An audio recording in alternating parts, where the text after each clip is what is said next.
Bulletin में सबसे पहले आपको खबर दें, पाकिस्तान और न्यूजीलैंड में से कौन T20 वर्ल्ड कप का फाइनल खेलेगा, फैसला आज होगा। दोनों टीमें आज सेमीफाइनल में मद्दे मुकाबिल होंगी। वर्ल्ड कप में अब तक पाकिस्तान और न्यूजीलैंड 6 मरतबा मद्दे मुकाबिल आए हैं। 4 मैच में पाकिस्तान जीता, 2 में न्यूजीलैंड ने मैदान मारा।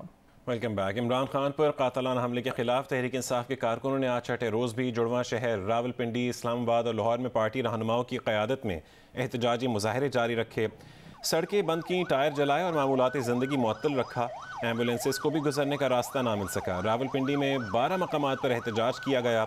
सूबाई वजीर राजा बशारत की क़यादत में पीर वदाई मोड़ पर तहरीक इंसाफ के कारकुनों ने एहतजाज किया। तहरीक इंसाफ के कारकुनों ने एक खातून से बदतमीजी की और धक्के भी दिए। लाहौर इस्लामाबाद मोटरवे पर भी एहतजाज किया गया, जिससे ट्रैफिक की रवानी मुतासर रही।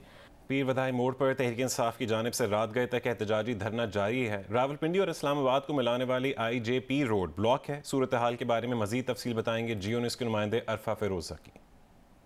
देखिए, PTI कारकुनान का पीर वदाई मोड़ पर दिन भर एहतजाज जारी रहा। एहतजाजी कैंप में PTI कारकुनान ने जो है वो शिरकत की और यहाँ की जो क़यादत है PTI की, उन्होंने भी यहाँ PTI के एहतजाजी कैंप में शिरकत की। टायर जला के इन्होंने एहतजाज किया, हुकूमत के खिलाफ दिन भर जो है उन्होंने नारे लगाए। अगर आपको लेटेस्ट सिचुएशन बताते हैं तो पीर वदाई मोड़ एक ऐसा एरिया है जहाँ से इस्लामाबाद और रावलपिंडी का जो है वो कनेक्शन होता है, लेकिन इसको जो है मुकम्मल तौर पे बंद कर दिया गया है और सफरी और जो तजारती मामलात हैं वो मुकम्मल तौर पे यहाँ मुअत्तल हैं। और यहाँ की क़यादत से जब हमने पूछा है रावलपिंडी की PTI की, तो उन्होंने यही कहा कि जब तक हमारे मुतालबात पूरे नहीं होते तब तक हम यहाँ जो पीर वदाई मोड़ है यहाँ एहतजाजी कैंप लगा कर हुकूमत के खिलाफ जो है वो एहतजाज जारी रखेंगे।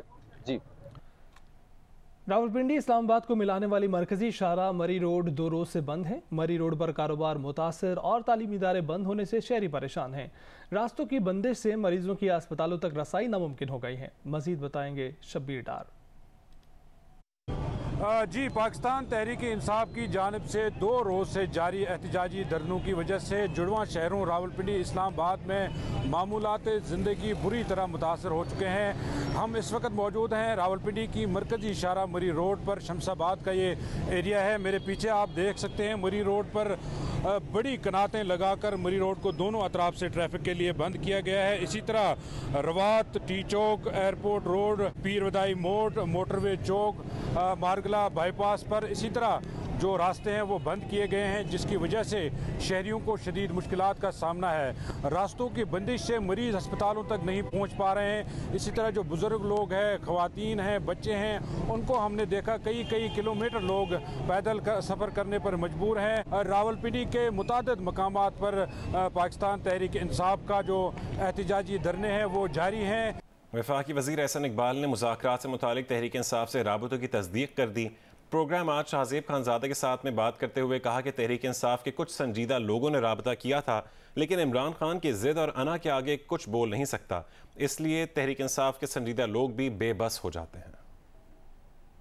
अफसोसनाक बात है कि एक बड़े मुतनाज़ा फैसले के जरिए जो सुप्रीम कोर्ट ने दिया, उसके नतीजे में PTI की हुकूमत पंजाब के अंदर बहाल की गई और इसने विद इन वीक पंजाब जो कि पाकिस्तान का सबसे बड़ा सूबा है उसकी इंतजामी मशीनरी को मफलूज नहीं किया बल्कि उसमें मेल्ट डाउन कर दिया है। और इसके लिए सुप्रीम कोर्ट का फर्ज है कि उस रिव्यू पिटीशन को टेक अप करे जो उस फैसले के लिए है, ताकि इससे पहले कि पाकिस्तान का और पंजाब का खास तौर पे मजीद नुकसान हो, हम इससे बचना चाहिए। यहाँ पर सूबाई हुकूमतें जो है वो एक अफरा तफरी पैदा करने में पार्टी बन चुकी हैं, मुल्क के अंदर इनारकी पैदा कर रही हैं। इसके लिए हम गुंजाइश पैदा नहीं कर सकते। इस सूरत हाल से निपटेंगे भी, कानूनी रास्ता भी इख्तियार करेंगे और इंतजामी रास्ता भी इख्तियार करेंगे। PTI की तरफ से जो उनके अंदर कुछ संजीदा लोग हैं उन्होंने राब्ता किया था, लेकिन असल मसला यह है कि खान साहब की जो अना और जिद है उसके आगे कोई PTI का बंदा उनके आगे बोल नहीं सकता। तो ये सब लोग बेबस होकर फिर बैठ जाते हैं, क्योंकि खान साहब की जो मुतालबे होते हैं वो बड़े ही अनफेयर होते हैं या गैर मुनासिब होते हैं और वो खुद कन्विंस नहीं होती PTI की नेगोशिएटिंग टीम कि वो उनको मनवा सकती है। तो लिहाजा हम एक बड़ी अजीब सूरत हाल में है। इस वक्त एक शख्स है जिसकी ईगो माउंट एवरेस्ट से बड़ी है, उसने पाकिस्तान के आइन, पाकिस्तान की जमहूरियत, पाकिस्तान के कौमी इदारे सबको यरगमाल बनाने की कोशिश कर रहे हैं। और मेरा ख्याल है कि अगर हमने यहाँ पे सरेंडर किया तो खान साहब के साए में 20 इंतहा पसंद ग्रुप ऐसे हैं कि जो इसी मिसाल को लेकर वो भी अपने एजेंडाज लेकर निकल आएंगे।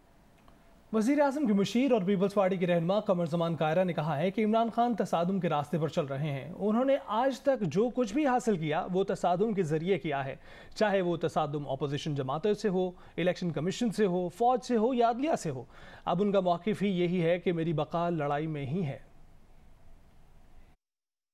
खान साहब इस वक्त जिस अमल में पूरी तरह चल रहे हैं वो है तसादम का रास्ता। उन्होंने आज तक जो भी अचीव किया है वो तसादम है अपोजिशन की उस वक्त की जमातों के साथ या उस वक्त की हुकूमती जमातों के खिलाफ। फिर उसके बाद उन्होंने इलेक्शन कमीशन से तसादम किया, फिर उन्होंने आर्मी के साथ तसादम किया, फिर उन्होंने अदलिया के साथ किया। अब उनका मौक़िफ़ है ही ये कि जब तक मैं लड़ाई जारी नहीं रखता मेरी सर्वाइवल मुमकिन नहीं है। खान साहब का अगर ख्याल है ना कि वो अकेले कोई बहुत बड़ा मार्का मार लेंगे और पाकिस्तान में कोई तब्दीली ले आएंगे, तो ऐसा नहीं है। आज फिर हमें चार्टर ऑफ डेमोक्रेसी के तहत बैठने की जरूरत है। खान साहब एंटी एस्टेब्लिशमेंट है ही नहीं, ना उनका एंटी एस्टेब्लिशमेंट बयानिया है। उनकी तो बेसिक लड़ाई क्या है, पहले दिन से वो मुतालबा क्या कर रहे हैं, एस्टेब्लिशमेंट को वो बतून कर रहे हैं। कभी इनको मीर जाफर मीर सादक कहते हैं, कभी उनको कुछ कहते हैं। वो मुतालबा कर रहे हैं कि आप गलत पार्टियों को आपने हुकूमत दे दी। उनका ये मुतालबा कहना है खान साहब का, इनको हटाओ, इनको खुद आप लाने वाले इनको खत्म करो और मुझे लेके आओ।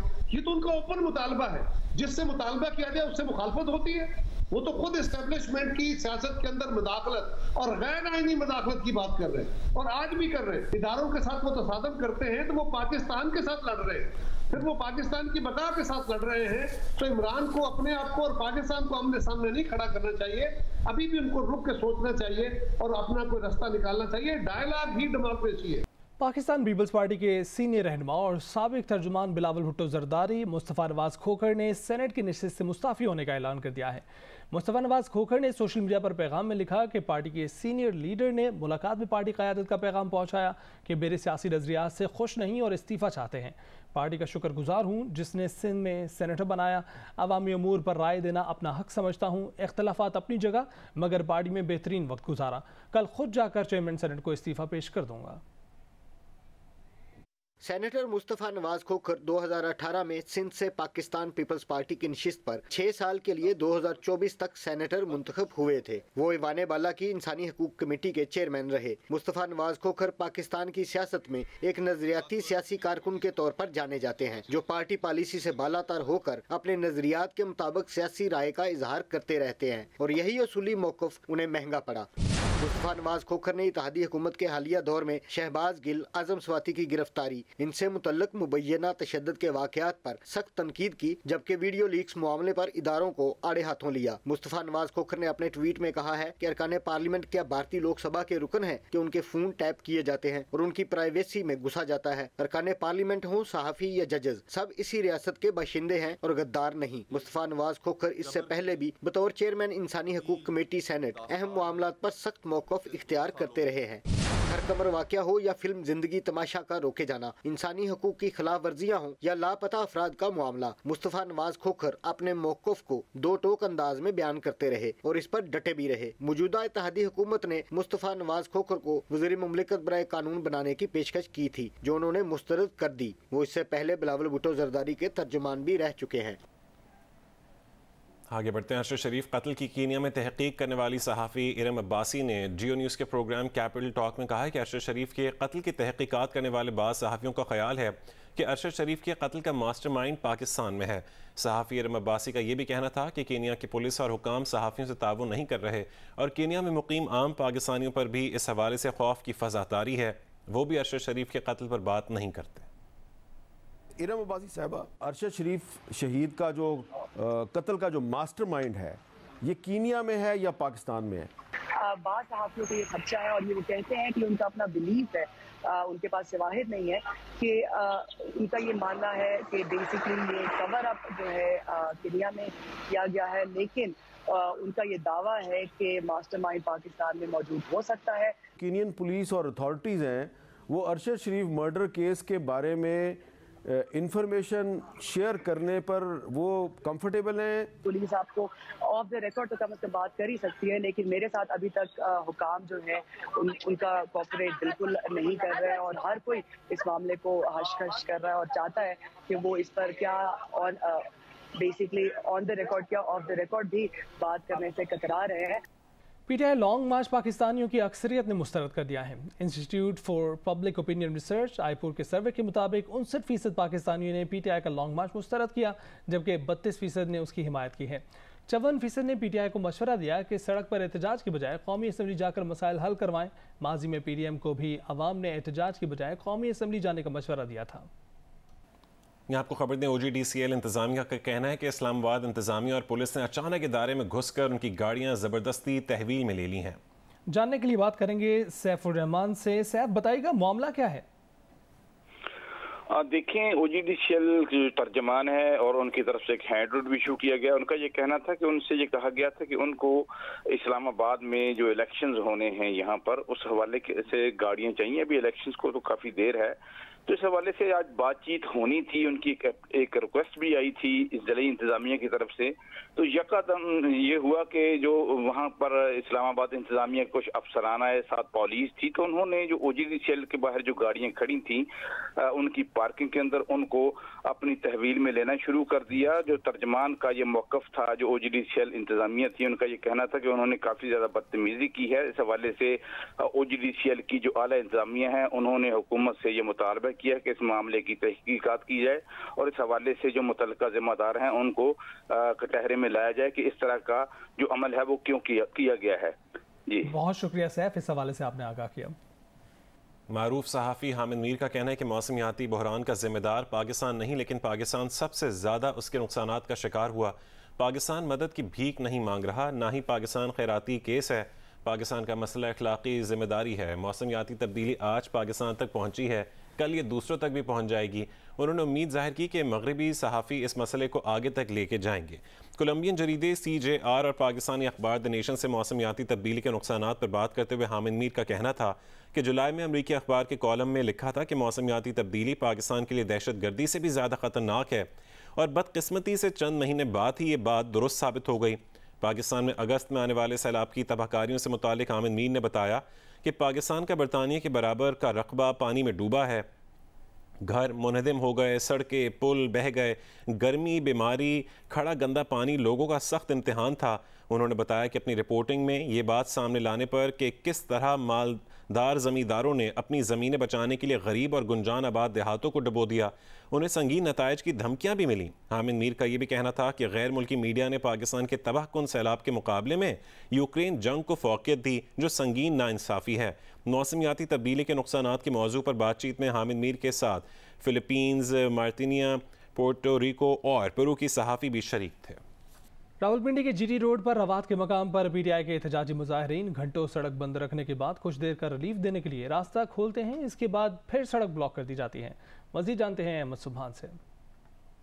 जी बिल्कुल, इस वक्त हम लोग रवात में चकबेली के मुकाम पर मौजूद हैं और रवात GT रोड को जिस तरह से आज शाम से ही तहरीक इंसाफ के वर्कर्स ने एहतजाजन बंद कर रखा, उसके बाद से मुख्तलिफ औकात में यहाँ पर रोड को खोला भी गया और ट्रैफिक को चलाया गया, लेकिन जो हर थोड़ी देर के बाद रोड को बंद कर दिया जाता था। तकरीबन आधे घंटे से 1 घंटे तक रोड बंद रहता था, उसके बाद 10 से 15 मिनट 20 मिनट के रोड खोला जाता था। मुख्तलिफ औकात में हमने देखा कि शहरी भी यहाँ पर फंसे रहे, जो मुसाफिर मुख्तलिफ शहरों से आ रहे थे उनको काफ़ी मुश्किलात का सामना रहा। एम्बुलेंसेज यहाँ पर स्टक रही, एम्बुलेंसेज को रिलीफ भी प्रोवाइड किया जाता रहा। बार बार एम्बुलेंसेज जो यहाँ तक पहुँच जाती थी एहतजाजी मुजाहिरीन तक, उन्हें तो रास्ता मिल जाता था, लेकिन अगर कोई एम्बुलेंस रश में फंस गई तो फिर उसका पुरसाने हाल कोई नहीं। इस वक्त भी हम लोग यहाँ पर जो यहाँ पे मुकामी रहनुमाएं राजा अब्दुल वहीद कासिम उनके कैंप में मौजूद है और यहाँ पे आप देख सकते हैं कि जो मरकजी क़यादत है वो भी यहाँ पर मौजूद है। सदाकत अब्बासी इस वक्त भी यहाँ पर मौजूद है और यहाँ पर जो दीगर कायदीन है तहरीक इंसाफ के वो भी यहाँ पर ही मौजूद हैं कैंप में ही। कैंप में जो शुरका हैं, जो यहाँ पर कारकुनान हैं, जो मुजाहिरीन हैं, वो यहाँ पर मौजूद है। और इस वक्त आपको मेरे कैमरा में नासिर मुगल दिखाएं तो रोड भी आप इस वक्त खुला हुआ है, लेकिन शाम में और दोपहर में जिस तरह से एहतजाज होता रहा तो रोड मुख्तलिफ औकात में बंद होता रहा। लाहौर में वज़ीर आला पंजाब की ज़ेर सदारत लॉन्ग मार्च के सिक्योरिटी इजलास में IT पंजाब को शिरकत की दावत ना दी गई, जबकि CCPO लाहौर मुअत्तल होने के बावजूद बावर्दी मौजूद थे। लाहौर में वज़ीर आला पंजाब की ज़ेर सदारत लॉन्ग मार्च की सिक्योरिटी पर इजलास हुआ। ज़रा के मुताबिक इजलास में IG पंजाब फैसल शाहकार को मदऊ नहीं किया गया, जबकि CCPO लाहौर गुलाम महमूद डोगर मुअत्तल होने के बावजूद यूनिफॉर्म में इजलास में मौजूद थे। इस्टेब्लिशमेंट डिवीज़न के ज़राए के मुताबिक मुअत्तल होने के बाद पुलिस ऑफिसर यूनिफॉर्म नहीं पहन सकता। लाहौर हाई कोर्ट ने भी CCPO की दरख्वास्त को नाकाबिल समात करार दिया है। उधर IG अपनी खिदमात वफाक को वापस करने का खत लिख चुके हैं, मगर उन्होंने चार्ज नहीं छोड़ा। IG पंजाब अभी ओहदे पर बरकरार हैं। ऐवान वज़ीर आला ज़राए के मुताबिक IG ने अपने ख़त में लिखा है कि इस ओहदे पर काम करना मुमकिन नहीं। IG अपने दफ्तर भी नहीं आए, इसलिए उन्हें इजलास में नहीं बुलाया गया। ताहम मुअत्तल CCPO की शिरकत पर कुछ नहीं कहा जा सकता।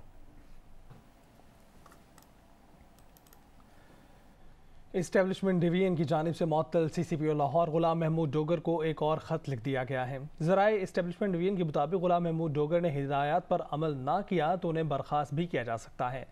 इस्टेब्लिशमेंट डिवीजन की जानिब से मुअत्तल CCPO लाहौर गुलाम महमूद डोगर को ख़त में लिखा गया है कि वफाकी जानिब से मुख्तलिफ लेटर्स भेजने के बावजूद आपने उन पर अमल नहीं किया। ग्रेड 21 के पुलिस ऑफिसर गुलाम महमूद डोगर बिला ताख़ीर इस्टेब्लिशमेंट डिवीजन में रिपोर्ट करें। दूसरी जानिब ज़राए इस्टेब्लिशमेंट डिवीजन के मुताबिक गुलाम महमूद डोगर ने हिदायत पर अमल ना किया तो उन्हें बर्खास्त भी किया जा सकता है।